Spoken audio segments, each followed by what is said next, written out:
4 বছর আগে Argentine football কিংবদন্তি দিয়াগো মারাদোনা ত্যাগ করেছেন পৃথিবীর মায়া।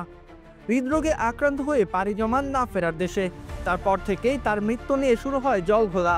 বের হতে থাকে একের পর এক চাঞ্চল্যকর তথ্য। তা নিয়ে এবার নতুন করে রহস্য উন্মোচন করলেন মারাদোনার চিকিৎসার দায়িত্বে থাকা ফার্নান্দো ভিলারেহো।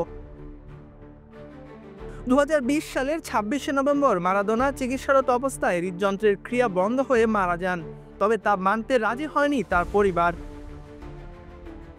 ময়নাতদন্ত রিপোর্টকে উপেক্ষা করে মারাদোনার পরিবার দাবি করেন ডাক্তারদের অবহেলায় মৃত্যু হয় তার।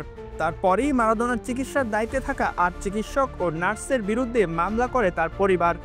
শুরু হয় তদন্ত। তারপর আবারও নতুন করে ময়নাতদন্ত শুরু করে ফরেনসিক ডিপার্টমেন্ট। এবার আসে আরো ভয়ঙ্কর তথ্য। বাছাই করা আলু আর স্পাইসি সিজনিং এ প্রাণ পোটাটা চিপস নাকি বিস্কিট খেয়ে বুঝে নাও। ডাক্তাররা দাবি করেন উদ্দীপ্ত মাদক কোকেন নেওয়ার ফলেই মৃত্যু হয় মারাদোনার। তবে তা উপেক্ষা করে মারাদোনার মেয়ে জানান তার বাবা 2004 সালেই কোকেন ছেড়ে দিয়েছিল।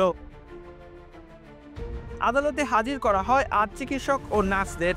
এর মাঝেই গত মঙ্গলবার আদালতের এক শুনানিতে বিস্ফোরক মন্তব্য করে বসেন ক্লিনিক অলিভসের আইসিইউ হেড ফার্নান্দো ভিলারেহো। তিনি বলেন, মৃত্যুর 24 ঘন্টা আগে মারাদোনাকে চেতনানাশক ঔষধ দেওয়া হয়েছিল, যা সহ্য হয়নি তার।